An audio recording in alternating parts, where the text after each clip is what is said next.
안녕하세요. 보타맨 미국 소식입니다. 10월 14일 헤드라인 뉴스를 전해드리겠습니다. 보타이맨.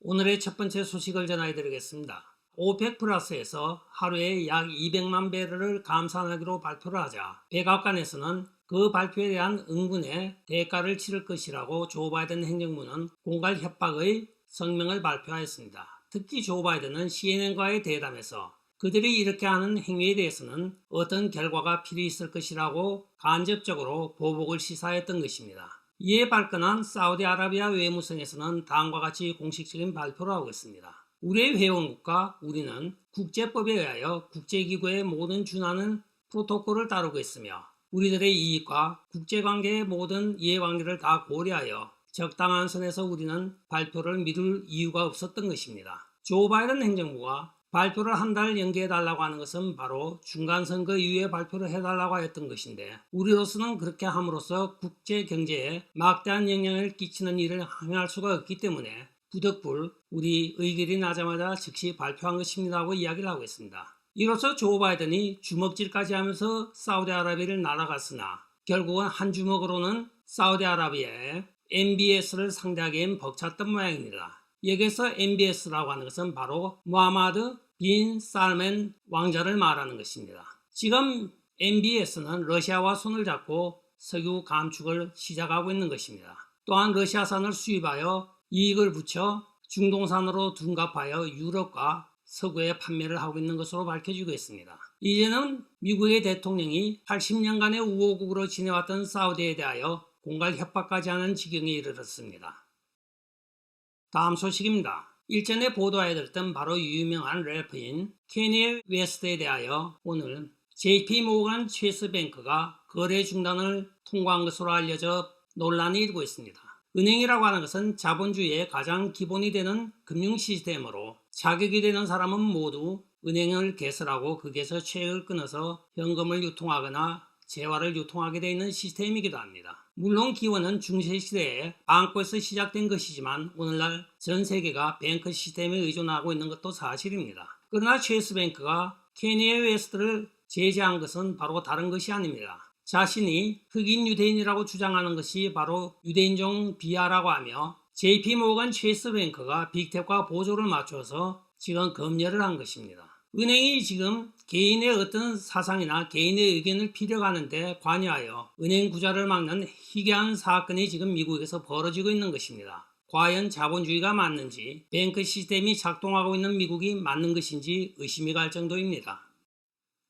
다음 소식입니다. 바다거든 프랑스에서 장 러셀이라고 하는 전직 대통령 후보가 마크롱 대통령을 맹비난을 하고 있습니다. 또한 많은 의원들도 비난을 하고 있는데 그 사연은 바로 자기 자신이 코로나 백신을 맞았다가 3번의 수술을 거쳐 겨우 살아난 존재이기 때문이라고 합니다. 자기 자신은 마크롱이 백신을 맞은지 알고 또한 많은 의원들이 백신을 부스터까지 다 맞은지 알고 모범 시민으로서 당연히 해야 한다고 부스터샷까지 맞았는데 맞자마자 죽다가 살아난 경험을 3번 하였다고 오늘 전하고 있습니다. 4번 수술계 때 겨우 지금 기력을 회복한 그가 나오자마자 마크롱도 맞지 않았고 수많은 프랑스 의회 의원들은 아예 맞지 않았다고 하면서 이들은 국민들에게 거짓 호도하고 많은 사람들을 백신의 희생양으로 만들고 있다고 하면서 비난을 하였습니다. 본인은 정직하게 원리 원칙대로 산다고 했던 것이 결국은 내 목숨을 빼앗길 뻔했습니다고 오늘 기자와의 대담에서 이야기를 하고 있습니다. 그것이 바로 좌파들의 민낯이기도 하는데 이분은 몰랐던 모양입니다. 과연 미국의 수많은 정치인과 의원들이 주사 바늘이 달려있는 주사기로 백신을 맞았을까요? 아니면 잘난 새끼같이 스튜디오에서 영상 촬영을 한 것일까요? 다음 소식입니다. 뉴욕시에서 최근에 수많은 엘리트 지급군들이 타주로 빠져나가고 있는 것으로 밝혀지고 있는 가운데 오늘 한 탐사 보도 기자가 한 가정을 소개하고 있습니다. 이들 신혼부부는 둘이서 실제적으로 10만 불 넘어 버는 6자리 숫자의 인컴을 가지고 있습니다. 그러나 이 부부들이 뉴욕에서 살 수 없는 것은 바로 아파트 렌트비 때문이라고 합니다. 스튜디오에 살았는데 스튜디오 값이 5,000불이고 주차비, 기타 등등을 하게 되면 자기들이 쓸 돈이 전혀 없었다고 합니다. 따라서 이들은 직장을 구하여 다른 직장에 어플라이를 하고 재택 근무 조건으로 잡을 잡았다고 합니다. 물론 인컴은 비슷하게 한 10만 불 남짓하게 버는 것으로 둘이가 밝혀졌는데 이들이 덴버 콜로라도로 이사를 한 다음에 6개월 만에 오늘 기자와의 인터뷰에서 여기 왔더니 우리는 넓은 거라지에 우리 차를 주차할 수 있고 또한 길거리에 아무데나 주차하는 공짜 주차가 마냥 있습니다. 뉴욕에서는 우리가 한 달에 주차비만 300불을 냈습니다. 또 두 번째는 우리 부부는 10만 불 인컴을 가지고 매 주말마다 골프를 한두 라운딩을 할 정도로 여유가 생겼습니다. 그리고 여기는 내 집인데 뉴욕에 살던 스튜디오에 비하여 10배나 큰 넓은 정원과 또 넓은 공간을 가지고 있다고 자랑을 하고 있습니다. 또한 범죄율도 적어서 편안한 생활을 보내고 있다고 하면서 왜 우리가 뉴욕에서 그 생고생을 하면서 오래된 빌딩에 그 많은 돈을 갖다 페이를 하는지 모르겠다고 이야기를 하고 있습니다. 그러면서 자기들은 실제로 뉴욕 태생이라고 이야기를 하고 있습니다.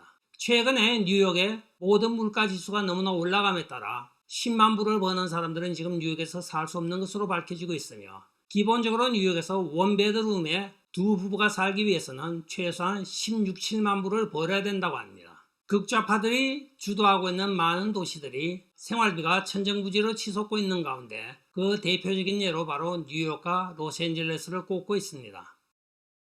다음 소식입니다. 위키피디아가 우리가 알듯이 정통한 정보를 전하는 데가 아닙니다. 이들은 바로 극좌파에 앞장서서 행진하고 있는 선봉대의 역할을 하고 있습니다. 전 세계 많은 사람들이 어떤 정보를 얻기 위하여 위키피디아를 사용하고 있으나 이들의 임직원들은 거의 다 좌파 성향으로 뭉쳐있다고 발표가 되고 있습니다. 최근에 이들의 한 행태를 하나 소개하자고 하면 로즈먼트 세네카 헌터 바이든의 투자 회사를 이들은 위키피디아 검색란에서 지워버렸습니다. 또한 리세션 즉 경기 침체라는 정의도 지금 바꿔버리고 있습니다. 이들은 실제적으로 빅테크와 공모하여 여러가지 정보를 잘못 전하고 있으며 이대로 받은 많은 매스컴들이 이들 위키피디아의 정보에 의존하여 기사를 쓰고 있는 것으로 밝혀지고 있습니다. 또한 이들은 수많은 도네이션을 받아서 자체 비영리 재단으로 운영되고 있으나 이 돈의 출처에 대해서는 아는 사람이 아무도 없다고 합니다. 얼마가 들어오는지 어떻게 쓰여지는지 아무런 정보가 없다고 밝혀지고 있는 가운데 지금 미국에서는 위키피디아에 도네이션을 하지 맙시다 하는 캐치프레이가 걸린 운동이 일어나고 있습니다. 일반 대중들을 상대로 정보를 정확하게 전한다는 미명하에 출발했던 이 단체가 이제는 정치적인 단체로 변질이 된 것입니다. 다음 소식입니다. 미치 매코넬이 도널드 트럼프 대통령으로부터 몰매를 맞고 있는 것은 우리가 주지의 사실입니다. 왜냐? 그가 바로 라이노기 때문입니다. 도널드 트럼프 대통령이 실제로 백악관에서 떠나온 지 2년이 다 돼가며 매일매일 선풍적인 인기를 얻고 미국 전역을 누비며 공화당 지지 운동을 하고 있습니다.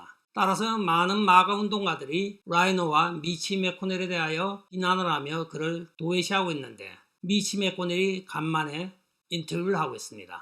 기자가 최근에 일고 있는 마가 운동과 여러 가지를 볼 때 상원에서는 앞으로 무엇을 할 것입니까 하니까 우리의 지지를 이끌어낼 만한 상원의 표가 있습니다고 엉뚱한 소리 나고 앉아 있습니다. 상원이 되면 국가와 시민들을 위하여 어떤 정책을 하고 어떻게 해야 되겠다는 어떤 플랜이 나와야 되는데 기껏 한다는 소리가 우리한테는 우리가 할 수 있는 표가 있습니다고 표타령이 나오고 있는 것입니다. 참 한심한 공화당 상원 원내대표이기도 합니다. 결국은 할 수 있는 일이 아무것도 없다고 지금 미리 백기를 드는 것 같습니다. 오늘의 마지막 소식을 전해드리겠습니다. 중간선거를 앞두고 AOC가 뉴욕 자기 구역에서 선거 유세를 하고 있습니다. 그러나 여기에 참여했던 지지자 중에 2명이 아주 전곡을 찌르는 질문을 하고 반대에 나서고 있는 것입니다. AOC에게 당신이 맨 처음에 극좌적인 성향을 띠고 혁명적인 사상을 가졌기에 우리는 당신을 지원하였는데 당신이 최근에 보면 우크라이나의 핵전쟁을 부추기는 낸시 펠로시나 조 바이든을 지지하고 있으며 또한 마르크스주의자들이고 네오나치즘에 쩔어있는 우크라이나의 핵을 지원하는 것에 찬성하는 것을 우리는 용납을 할 수가 없습니다. 당신의 맨 처음 초심은 다 어디로 갔습니까? 하고 지지자들이 항의를 하자 AOC는 아무 말도 못하고 무대 뒤로 사라지고 있습니다. 사람이 정치를 하면 변하긴 하지만 AOC 경우에는 심히 변절된 정치인이기도 합니다. 서민을 위하여 또는 라티노의 이익을 위하여 대변하겠다고 의회에 입성을 하자마자 낸시 펠로시의 주구가 되어 여러모로 낸시 펠로시가 지시한 대로 다 찬성 투표를 던졌기 때문에 진보적인 좌파에서 지금 제외되고 있는 것으로 보여지고 있습니다. 끝까지 시청해 주셔서 감사합니다. 좋아요, 구독, 알림 그리고 공유 부탁드리고 댓글 많이 부탁드리겠습니다. 안녕히 계십시오. 바이.